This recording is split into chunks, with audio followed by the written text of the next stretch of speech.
Whatever the experience, it is so valuable. Here's my best advice. Welcome all experiences. You'll never know which one is going to turn your life around. Don't put up walls. The walls that keep out disappointment also keep out happiness. Take down the walls. Go for the experience. Let it teach you.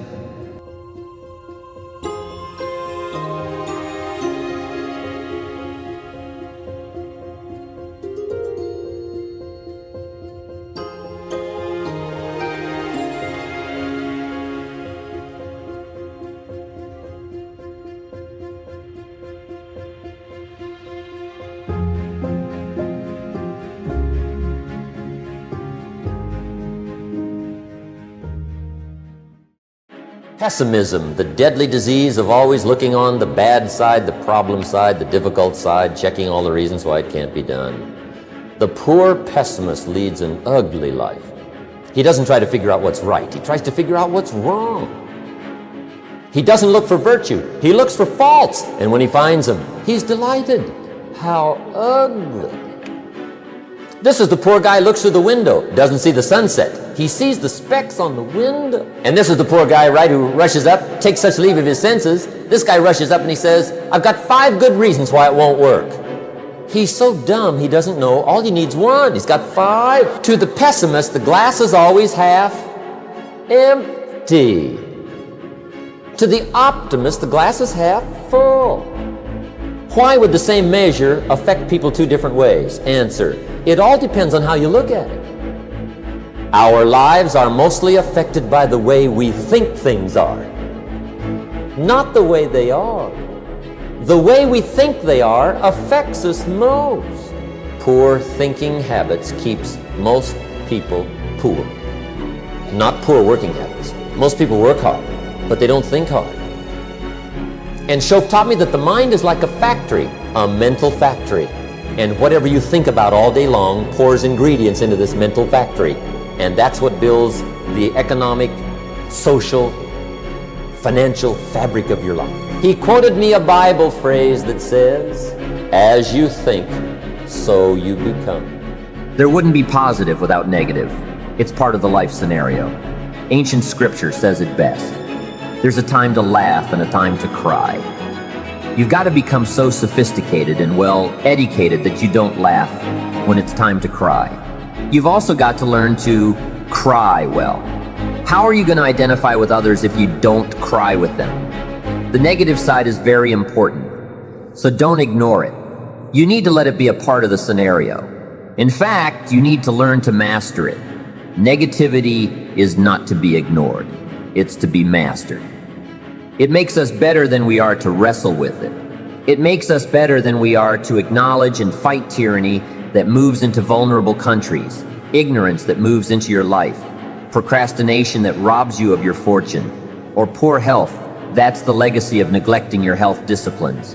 You've got to do battle with the enemies, those outside of you as well as those within. So learn how to handle the negative. Negativity can actually be a powerful force for change. It plays a key role in the day that turns your life around. There are 4 stages to the day that turns your life around, and the first is disgust. Disgust is a negative emotion, but it can have a very positive, motivating effect. Disgust says, I've had it.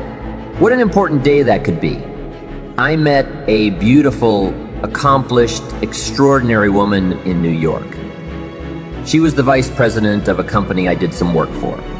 I got to know her, and I found out her story. She never went to high school or college. I said, how did you get here? She said, well, when I was a young mother, I once asked my husband for $10. And he said, what for? So before that day was over, I decided I would never ask again. So I started looking for opportunities, taking classes, and putting myself through school. Now I'm a vice president, and I make a lot of money. I kept my promise because I've never, ever had to ask again. That was her life-changing day, the day she said, enough is enough. The next stage in a life-changing day is decision. If you sat down today and made a list of changes you've decided to make, that list could furnish enough inspiration for the next 5 or 10 years. What an inspiring day. The day you bring yourself to decide to change your life. The third stage is desire, wanting that change badly enough. Sometimes desire waits for a trigger, waits for something to happen. It may be a movie, a seminar, a sermon, a book, a confrontation with an enemy, or a conversation with a friend who finally levels with you. Whatever the experience, it is so valuable. Here's my best advice. Welcome all experiences. You'll never know which one is going to turn your life around. Don't put up walls. The walls that keep out disappointment also keep out happiness. Take down the walls. Go for the experience. Let it teach you. The last stage of a life-changing day is resolve. Resolve says, I will. These are two of the most powerful words in the language. The best definition of resolve I've ever heard came from a junior high school student in Foster City, California. I was addressing her class one day, and we were discussing some keywords. I asked the kids, who can tell me what resolve means? Some didn't know the answer, and some tried to guess. The last answer I got was the best. This girl about 2 rows back says, I think I know, Mr. Rohn. I think resolve means promising yourself you'll never give up. I said, that's the best definition I've ever heard. She's probably giving her own seminar somewhere today. Promise yourself you'll read the books until your skills change. You'll go to seminars until you get a handle on what they're teaching. You'll practice until you develop the skills. Never give up until you've gotten what you want. Don't miss the chance to grow. Resolve that you'll pay the price until you learn, change, grow, and become what you want to be. You'll discover some of life's best treasures when you pay that price. It's not what happens that determines the major part of your future. It's not what happens. What happens, happens to us all. He said the key is what you do about it. It's not what happens, it's what you do about it. And he said if you will start that process of change, do something different the next 90 days than you did the last 90 days, like picking up the books to read. Do something different like the new health disciplines, relationship with your family, whatever it is, doesn't matter how small it is. If you'll start doing different things with the same circumstances, since we cannot change the circumstances, but we can change ourselves. We can change what we do. And then he gave me another secret to success when he said, what you have at the moment, Mr. Rohn, you've attracted by the person you've become. What you have at the moment, you've attracted by the person you've become. Few little simple principles here. Once you understand these, it starts to explain so much. Now, sometimes it's a little tough to take, blaming yourself instead of the marketplace, taking responsibility instead of putting it off on someone else. That transition sometimes is a challenging mission. And this one was a little tough for me. He said, Mr. Rohn, you've got pennies in your pocket, you've got nothing in the bank, the creditors are calling, you're behind on your promises. And he says, here's how that occurs. You've attracted, up until now, you've attracted the things to you because of the person you've become. Now I said, well, how can I change all that? He said, very simple. If you will change, everything will change for you. You don't have to change what's outside. All you've got to change is what's inside. There are 2 phrases I'd like you to ponder for a moment. The first is that life and business are like the changing seasons. That's one of the best ways to illustrate life.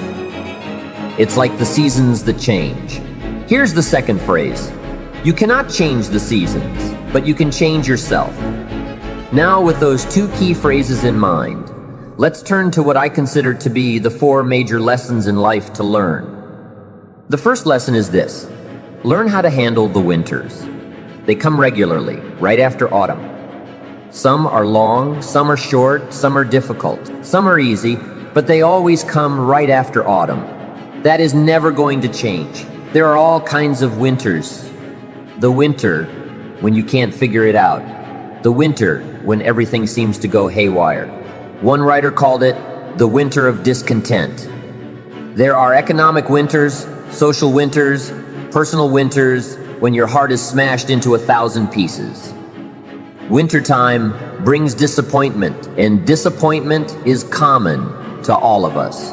So learn how to handle the winters. You must learn how to handle the nights. They come right after days. You must learn how to handle difficulty. It always comes after opportunity. You must learn to handle recessions. They come right after expansions. That isn't going to change. The big question is, what do you do about winters? You can't get rid of January simply by tearing it off the calendar. But here's what you can do. You can get stronger. You can get wiser. And you can get better. Make a note of that trio of words. Stronger, wiser, better. The winters won't change, but you can. Before I understood this, I used to wish it were summer when it was winter. When things were difficult, I used to wish they were easy. I didn't know any better. Then Mr. Schoaf gave me the answer from a part of his very unique philosophy when he said, "Don't wish it were easier. Wish you were better. Don't wish for fewer problems. Wish for more skills. Don't wish for less challenge. Wish for more wisdom." Here is the second major lesson in life. Learn how to take advantage of the spring. Spring is opportunity. And spring always follows winter. What a great place for spring, right after winter. If you were going to put it somewhere, that would be the place to put it. God is a genius. Days follow nights. Opportunity follows difficulty. Expansion follows recession. And this all happens with regularity. You can count on it. However, the mere arrival of spring is no sign that things are going to look good in the fall. You must do something with the spring. In fact, everyone has to get good at one of two things: planting in the spring or begging in the fall. So take advantage of the day, take advantage of the opportunity, and read every book you can get your hands on to learn how to take advantage of the spring. Get busy quickly on your springs, your opportunities. There are just a handful of springs that have been handed to each of us. Life is brief, even at its longest. Whatever you are going to do with your life, get at it. Don't just let the seasons pass by. The third major lesson in life is this: learn how to nourish and protect your crops all summer. Sure enough, as soon as you've planted, the busy bugs and noxious weeds are out to take things over. And here's the next bit of truth: they will take it unless you prevent it. There are two key phrases to consider with the third major lesson. The first is, all good will be attacked. Don't press me for a reason. I was not in on some of the early decisions, so I don't know why. I just know that it's true. Let reality be your best beginning. Every garden will be invaded. The second phrase is, all values must be defended. Social values, political values, friendship values, business values, all must be defended. Every garden must be tended all summer. If you don't develop this skill, you'll never wind up with anything of value. The fourth major lesson in life is this: learn how to reap in the fall without complaint. Take full responsibility for what happens to you. One of the highest forms of human maturity is accepting full responsibility. Learn how to reap in the fall without apology if you have done well, and without complaint if you have not. That's being mature. I'm not saying it's easy. I'm saying it's the best way to be. The seasons don't work for you or against you. They just are what they are. They are guaranteed to come every year, bringing both the positive and the negative. So it's up to you to remember the four major lessons in life, prepare for them, and make the most of everything they offer. Now I want you to answer this question: what kind of person must I become to achieve all I want? And I'll give you time to write that down now. What kind of person must I become to achieve all I want? Now we've got two things working. What you become helps you to achieve, and what you achieve helps you to become. And the more you become, the more you can achieve, and the more you achieve, the more you can become. Who knows which affects the other the most? So now just write this exercise. Start with a few sentences. We won't have time for you to, take a lot of time, but just start with a few sentences. Your concept of the person you think you must become to achieve what you want. This is time for a little truth. Maybe you need to become much wiser than you are at the moment. You need to become stronger. You need to have better health. Maybe you need a little coaching to really become the person I want to become. I'm going to have some coaching. Physical coaching, spiritual coaching, developing skills coaching. To be the influence you want to be, you got to build an incredible reputation. What kind of person must I be to attract all that I want in my life and the people that I want and the opportunities that I want? When you knock on the door and opportunity opens, you must stand there as a very attractive person, or you may not be invited. One of the most mysterious and unique phrases that Jesus ever used. Here's what he said. I stand at the door and knock. And if you opened the door, would you probably invite him in? This extraordinary person. You say, wow, yeah. And he said, if you invite me, I'll come in, sit down, talk things over. For you to be that kind of attractive person, that if you knocked on the door of opportunity and it opened and you stood there, would you be the kind of person that opportunity would say, come right in and sit down and let's talk about the future? What kind of person?